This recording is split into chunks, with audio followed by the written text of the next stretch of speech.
This video shows how to install Yanhua Volvo CEM 24 interface board.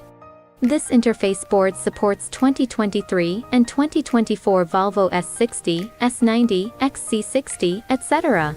The interface board is specifically designed for the SPC5748G chip model CEM.